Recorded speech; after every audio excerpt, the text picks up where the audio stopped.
வெளிநாட்டில் வேலை வாங்கி தருவதாக கூறி 130 பேரிடம் 1.5 கோடி ரூபாய் வரை ஏமாற்றிய கன்னியாகுமரி பகுதி இளைஞர் பிடிபட்டார். 50,000 ரூபாய் முதல் 60,000 ரூபாய் வரையிலான சம்பளத்தில் வெளிநாட்டில் வேலை வாங்கி தருவதாக கூறி மாதவபுரத்தைச் சேர்ந்த சந்தோஷ் என்ற இளைஞர் 130 பேரிடமும் தலா 1,80,000 முதல் வசூலித்தது தொடர்பான புகாரில் பிடிபட்டார். விருதுநகர் மாவட்டம் தம்மநாயக்கம்பட்டி கிராமத்தின் சாலை பழுதடைந்திருப்பதால் பள்ளி மாணவ மாணவிகள் முதல் பொதுமக்கள் பலரும் கடும் அவதியடைந்து வருகின்றனர். ஆட்டோக்கள், டிராக்டர்கள் மற்றும் கார்கள் உட்பட சைக்கிள்கள் வரை அனைத்து வாகனங்களும் பழுதடைந்த சாலையால் கடும் சிரமத்துடன் பயணிக்கும் நிலை உள்ளது. நிர்வாக திறனற்ற ஸ்டாலின் அரசின் மாவட்ட நிர்வாகம் தம்மநாயக்கம்பட்டியிலிருந்து ரெட்டியப்பட்டி வரை செல்லும் சாலையை போர்க்கால அடிப்படையில் சீரமைக்க வேண்டும் என அந்த பகுதி மக்கள் வலியுறுத்தினர். தூத்துக்குடி மாவட்டம் மணப்பாடு கிராம மீனவர்கள் நடுக்கடலில் தவிப்பதால் கிராமமே பரிதவிப்பில் ஆழ்ந்துள்ளது. கேரள மாநிலம் கொச்சியில் மீன்பிடி தொழிலுக்கு சென்ற மீனவர்கள் கடலில் செல்போன் டவர் இல்லாததால் குடும்பத்தினரை தொடர்பு கொள்ள முடியாமல் இருந்தனர். இந்த நிலையில் மீனவர் ரபிஸ்டன் மற்றும் தனது மனைவிக்கு செல்போனில் தொடர்பு கொண்டு படகில் என்ஜின் பழுதானதால் 4 நாட்களாக ஆழ்கடலில் தவிப்பதாக தெரிவித்துள்ளார். இதையடுத்து மீட்பு நடவடிக்கையை துரிதப்படுத்த வேண்டும் என மீனவர்களின் உறவினர்கள் அரசுக்கு கோரிக்கை விடுத்துள்ளனர். மதுரை மாவட்டம் மேலூர் அருகே பழைய சுக்காம்பட்டி பகுதியில் சாலையில் குப்பை கழிவுகள் கொட்டப்படுவதால் நோய் தொற்று ஏற்படும் அபாயம் உள்ளதாக குற்றச்சாட்டு எழுந்துள்ளது. பழைய சுக்காம்பட்டி பகுதியில் சாலையோரங்களில் குப்பை கழிவுகள் கொட்டப்பட்டு அப்பகுதியில் துர்நாற்றம் வீசுவதாக பொதுமக்கள் குற்றம் சாட்டியுள்ளனர். மேலும் இதனால் அப்பகுதியில் நோய் தொற்று ஏற்படும் அபாயம் உள்ளதாகவும் மக்கள் வேதனை தெரிவித்துள்ளனர். திமுக அரசு குப்பைகளை கொட்ட முறையாக குப்பை தொட்டிகளை வைக்காததால் சாலைகளில் குப்பைகள் கொட்டப்படுவதாக மக்கள் குற்றம் சாட்டியுள்ளனர். திருப்பத்தூரில் பேருந்து நிழற்குடையின் மேற்புற சிமெண்ட் பூச்சி பெயர்ந்து விழுந்த நிலையில் மாணவ மாணவிகள் நல்வாய்ப்பாக உயிர் தப்பினர். திருப்பத்தூரில் தூய நெஞ்ச கல்லூரி அருகே உள்ள பேருந்து நிழற்குடையின் மேற்புற பூச்சி பெயர்ந்து கீழே விழுந்து விபத்து ஏற்பட்டுள்ளது. அப்போது அங்கு பேருந்துக்காக காத்திருந்த பொதுமக்கள் மற்றும் கல்லூரி மாணவ மாணவிகள் நல்வாய்ப்பாக உயிர் தப்பினர். திமுக ஆட்சியில் பொது கட்டடங்கள் முறையாக பராமரிக்கப்படாமலும் சீரமைக்கப்படாமலும் இருப்பதால் அசம்பாவிதம் ஏற்படும் அபாயம் இருப்பதாக மக்கள் அச்சம் தெரிவித்துள்ளனர். நாமக்கல் மாவட்டம் ஆட்சியர் அலுவலகத்தில் திமுக எம்பி பங்கேற்ற அரசு விழாவில் இருசக்கர வாகனங்களை பெற வந்த மாற்றுத்திறனாளிகளை நீண்ட நேரம் காத்திருக்க வைத்ததால் கடும் அவதியடைந்தனர். கொளுத்தும் வெயிலில் தங்களுக்கு வழங்கப்பட்ட இருசக்கர வாகனத்திலேயே மாற்றுத்திறனாளிகள் நீண்ட நேரமாக அமர வைக்கப்பட்டனர். இதனால் தண்ணீர் குடிக்க முடியாமலும் இயற்கை உபாதைகளை கழிக்க முடியாமலும் சிரமப்பட்ட மாற்றுத்திறனாளிகள் இதுதான் அரசு நலத்திட்டங்களை வழங்கும் லட்சணமா என அதிருப்தி அடைந்தனர். சிவகங்கை மாவட்டம் காளியார் கோயில் அருகே கிராவல் குவாரியை ரத்து செய்ய கோரி மாவட்ட ஆட்சியரிடம் கிராம மக்கள் வலியுறுத்தினர். உறுதிக்கோட்டை கிராமத்தில் இயங்கும் குவாரிகளால் நீர்நிலையும் விவசாயமும் பாதிக்கப்படுவது குறித்து கடந்த ஜூலையில் ஏற்கனவே மனு அளித்தும் நடவடிக்கை எடுக்காத நிலையில் நீதிமன்றத்தில் வழக்கு தொடர்ந்தனர். இதையடுத்து நிறுத்தி வைக்கப்பட்ட கிராவல் குவாரி தற்போது மீண்டும் செயல்பாட்டிற்கு வந்துள்ளது. இதனால் கொதித்தெழுந்த கிராம மக்கள் ஆட்சியர் அலுவலகத்தை முற்றுகையிட்டதுடன் குவாரி மூடப்படாவிட்டால் தேர்தலில் தக்க பாடம் புகட்டப்படும் எனவும் எச்சரித்தனர். திட்டுக்கொட்டகம்மா, சீனமங்கலம்மா, உறுதிக்கொட்டகம்மா, மாறுவீடு குடிதண்ணீர் ஊரணி, சீனமங்கலம் குடிதண்ணீர் ஊரணிக்கு வர்ற குளக்கால் 5 குளக்கால் சந்திக்கிற இடத்துல இந்த கிராவல் போடுறாங்க. இதில் இருந்து போகிறதுக்கு வழியே கிடையாது. தண்ணி இங்கே தேங்கிடுது. இப்போ காவரிசி எடுத்ததுலேயே இப்போ ஒரு 10 ஏக்கருக்கு அல்ற வயலுக்கு போகிற தண்ணி இப்போ நிற்கிது. அப்போ மழை காலத்தில் எவ்வளோ தண்ணி தேங்கி இருந்திருக்குன்னு நீங்களே யோசிச்சுக்கிறீங்க. இந்த வருஷம் பஞ்சம், தொடர்ந்து பஞ்சம். அந்த தொடர்ந்து பஞ்சத்தினால நாங்கள் கிராமத்தை விட்டு கிட்டத்தட்ட 500 குடி இருக்கிற இடத்துல பாதி பேர் வெளியேறிட்டோம். தூத்துக்குடி மாவட்டம் எட்டயபுரம் அருகே காட்டுப்பன்றிகள் தாக்கியதில் பெண் உட்பட 2 காயமடைந்தனர். கைலாசபுரம் விவசாயிகள் இந்த ஆண்டு போதிய மழையின்றி உரிய விலை கிடைக்காமல் தவித்த நிலையில் காட்டுப்பன்றிகள் அட்டகாசத்தால் பயிர்களை அறுவடை செய்ய முடியாமலும் தவிக்கின்றனர். இந்நிலையில் வயலுக்கு சென்ற லட்சுமி, மூர்த்தி என்ற 2 காட்டுப்பன்றிகள் கடுமையாக தாக்கியது. இதுகுறித்து பலமுறை புகார் அளித்தும் ஸ்டாலின் அரசின் வனத்துறை நடவடிக்கை எடுக்கவில்லை என சாடிய விவசாயிகள் பயிர் சேதத்திற்கு இழப்பீடு வழங்கவும் காட்டுப்பன்றியை கட்டுப்படுத்தவும் வலியுறுத்தினர். காட்டுப்பன்றி தொல்லை தாங்க முடியல. எங்கள் அம்மா காலைல தோட்டத்துக்கு போனாங்க. எங்கள் அம்மாவை விரட்டி விட்டுருச்சு. அம்மா பயந்துக்கிட்டு போகல. நான் போனேன். 2 நாள் முன்னாடி என்னையை கடிச்சு, இது கடிச்சதும் இல்லாமல் நேற்று ஒரு அம்மாவை கடிச்சு வச்சிருச்சு. இப்படி விவசாயத்துக்கு யார் போனாலும் கடிச்சாலும் நாங்கள் இதை விவசாயத்தை எடுக்க முடியல. அறுவடை நேரத்தில் வனத்துறையில் சொன்னால் வனத்துறையில் அதை நீங்களே பற்றிக்குங்க, பிடிச்சிக்குங்க அப்படின்றாங்க. அது எங்களால் முடியாது. மதுரை மாவட்டம் மேலூரில் புதிய நீதிமன்ற கட்டடம் கட்டித்தர வேண்டுமென வலியுறுத்தி வழக்கறிஞர்கள் கருப்பு பேட்ஜ் அணிந்து நீதிமன்ற பணிகளை புறக்கணித்து போராட்டத்தில் ஈடுபட்டனர். மேலூர் ஒருங்கிணைந்த நீதிமன்ற கட்டடம் பழுதடைந்துள்ளதால் புதிய நீதிமன்ற கட்டடம் கட்டித்தர வலியுறுத்தி கடந்த 12ஆம் தேதி முதல் வழக்கறிஞர்கள் போராட்டத்தில் ஈடுபட்டு வருகின்றனர்.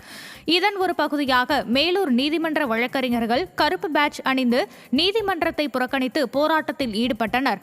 அரசு கட்டடங்களை திமுக அரசு முறையாக பராமரிக்கப்படாமலும் புதுப்பிக்கப்படாமலும் அலட்சியத்துடன் செயல்படுவதாக வழக்கறிஞர்கள் குற்றம் சாட்டியுள்ளனர். ராமநாதபுரம் மாவட்டம் திருவாடானையில் அரசு நிதியில் வாங்கப்பட்ட 600க்கும் மேற்பட்ட மரக்கன்றுகள் மர்மமான முறையில் மாயமாகியுள்ளது குறித்து மாவட்ட நிர்வாகம் விசாரணை நடத்த கோரிக்கை எழுந்துள்ளது. பழைய உதவி வேளாண்மை இயக்குநர் அலுவலக வளாகத்தில் விவசாயிகளுக்கு வழங்குவதற்காக கொண்டுவரப்பட்ட மரக்கன்றுகள் நீண்ட நாட்களாக விவசாயிகளுக்கு வழங்கப்படாமல் வீணாக இருந்தது. இதுகுறித்து வீடியோ எடுத்த சில நிமிடங்களிலேயே அங்கிருந்த 600க்கும் மேற்பட்ட மரக்கன்றுகளும் மாயமானது குறித்து அதிகாரிகளிடம் கேட்டும் உரிய பதில் இல்லாதது பல்வேறு சந்தேகங்களை எழுப்பியுள்ளது. சென்னை தாம்பரம் அரசு தலைமை மருத்துவமனைக்கு அருகே பேருந்து நெருக்கொடை இல்லாததால் சுட்டெரிக்கும் வெயிலில் நோயாளிகள் பொதுமக்கள் கடும் அவதியடைந்தனர்.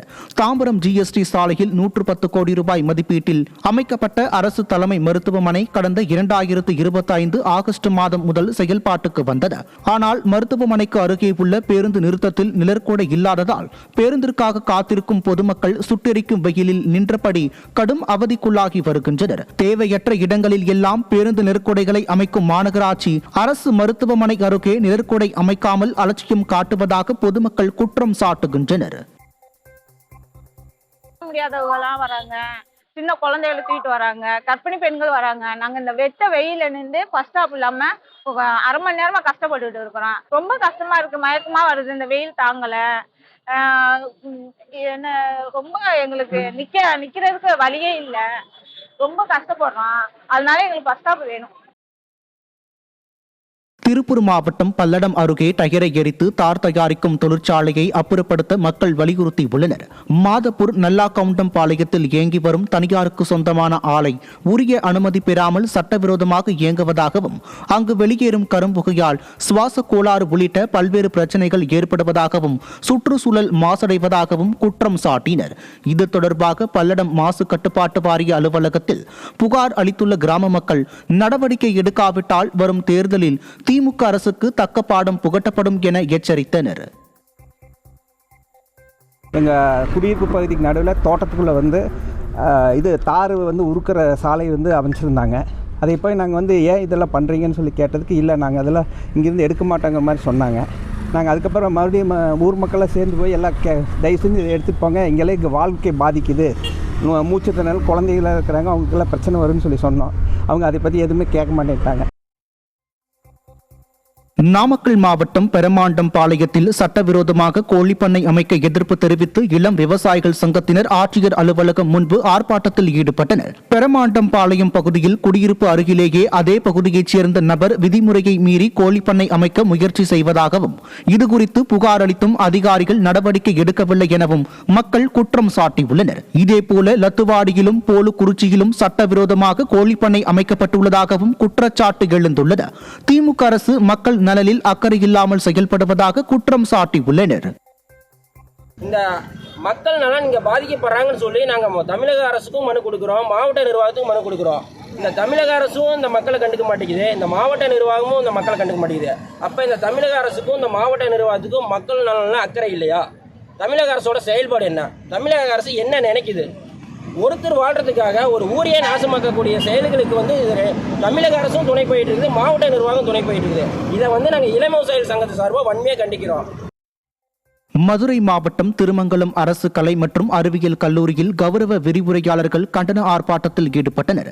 UGC அறிவுறுத்தலின்படி கௌரவ விரிவுரையாளர்களுக்கு ஊதிய உயர்வு வழங்க வேண்டும் என்பன உள்ளிட்ட பல்வேறு கோரிக்கைகளை வலியுறுத்தி திருமங்கலம் அரசு கலை மற்றும் அறிவியல் கல்லூரியில் பணிபுரியும் கௌரவ விரிவுரையாளர்கள் கல்லூரி வாயிலில் ஆர்ப்பாட்டத்தில் ஈடுபட்டனர்.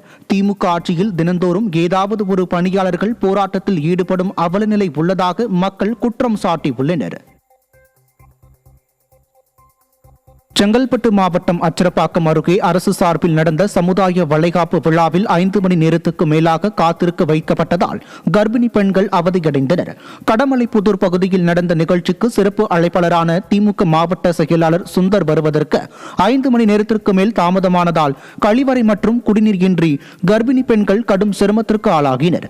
தங்கள் நலனுக்காக இந்த விழா நடத்தப்படாமல் தேர்தல் நாடகத்திற்காகவே நடத்தப்படுவதாக கர்ப்பிணி பெண்கள் குற்றம் சாட்டினர். தென்காசி மாவட்டம் கடையநல்லூர் சுற்றுவட்டார பகுதிகளில் மக்காச்சோளம் விலை வீழ்ச்சி அடைந்துள்ளதால் விவசாயிகள் கவலை அடைந்துள்ளனர். கடையநல்லூர் சுற்றுவட்டார பகுதிகளின் விவசாயிகள் மக்காச்சோளம் பயிரிட்டு அறுவடை செய்து வருகின்றனர். இந்நிலையில் மக்காச்சோளம் ஒரு குவிண்டால் 1600 ரூபாய்க்கு மட்டுமே விலை போவதாகவும் இதனால் தங்களுக்கு நஷ்டம் ஏற்படுவதாகவும் விவசாயிகள் வேதனை தெரிவித்துள்ளனர். எனவே திமுக அரசே மக்காச்சோளத்தையும் நேரடியாக கொள்முதல் செய்து உரிய விலையை நிர்ணயம் செய்ய வேண்டும் என விவசாயிகள் வலியுறுத்தியுள்ளனர். வேலூர் மாவட்டம் பேரணாம்பட்டு அருகே ஊருக்குள் புகுந்த காட்டு யானைகளால் கிராம மக்கள் பீதியடைந்துள்ளனர். சாரங்கல் கிராம விளைநிலங்களில் புகுந்த 5 காட்டு யானைகள் செந்தில்குமார் என்பவரது நிலத்தில் இருந்த மாமரத்தின் கிளைகள் மற்றும் பைப் லைன்களை உடைத்து சேதப்படுத்தியது. இதனால் பீதி அடைந்துள்ள கிராம மக்கள் தங்கள் கிராமத்தில் யானைகள் அட்டகாசம் தொடர்கதையாகி வருவதாகவும் இதுகுறித்து பலமுறை புகார் அளித்தும் ஸ்டாலின் அரசின் வனத்துறை நடவடிக்கை எடுக்கவில்லை எனவும் குற்றம் சாட்டினர். ரெண்டாவது அந்த சைரன் போட்டு கொடுத்தா தான் எங்களுக்கு பாதுகாப்பு. அது உடனடியாக அந்த நடவடிக்கை எடுக்கணும். நஷ்ட ஈடு கொடுக்குறத விட எங்களுக்கு பாதுகாப்பு கொடுன்னு தான் நாங்கள் கேட்குறோம். அந்த அரசாங்கம் வந்து செவி சாய்க்காமல் இருக்குது. பல முறை நாங்கள் சீஃப் மினிஸ்டருக்கும் ஃபாரஸ்ட் ஆஃபீஸருக்கும் கலெக்டருக்கும் டிஎஃப்ஓக்கும் நிறைய முறை நாங்கள் வந்து மனு கொடுத்துருக்குறோம். எல்லா வகையிலும் நாங்கள் வந்து அதை தெளிவுபடுத்திருக்கிறோம். எந்த நடவடிக்கையும் இல்லாமல் இருக்குது. நீலகிரி மாவட்டம் கூடலூர் நகராட்சிக்கு உட்பட்ட 12வது வார்டு திமுக கவுன்சிலர் அரசியல் காழ்ப்புணர்ச்சி காரணமாக எந்த ஒரு பணிகளையும் செய்து தராமல் அலட்சியத்துடன் செயல்படுவதாக அப்பகுதி மக்கள் குற்றம் சாட்டியுள்ளனர்.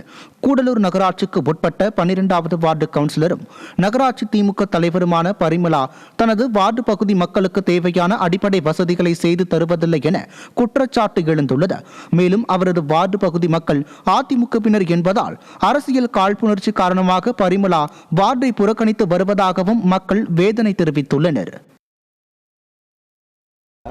பல தடவை கேட்டிருக்கோம். ஆனால் வந்தால் கண்டுக்காம தான் போகிறாங்க. இந்த பக்கம் கூட ஏறி வர்றதில்ல. ஒரு தடவை மண் இடிஞ்சிருக்கு, வந்து பாருங்கம்மான்னு சொல்லியும் கூட பார்க்கவே இல்லை. அவங்க வராங்க போகிறாங்க. அந்த பக்கம் ரோடு போடுறாங்க, இந்த பக்கம் ரோடு போடுறாங்க. ரிவர்ட்லாம் போட்டிருக்காங்க, பல இடத்துல போட்டிருக்காங்க. ஆனால் இந்த இடத்துக்கு மட்டும் போடாமல் இருக்காங்கன்னா காரணம் என்ன? நீங்கள் வேறு கட்சிக்காரவங்க.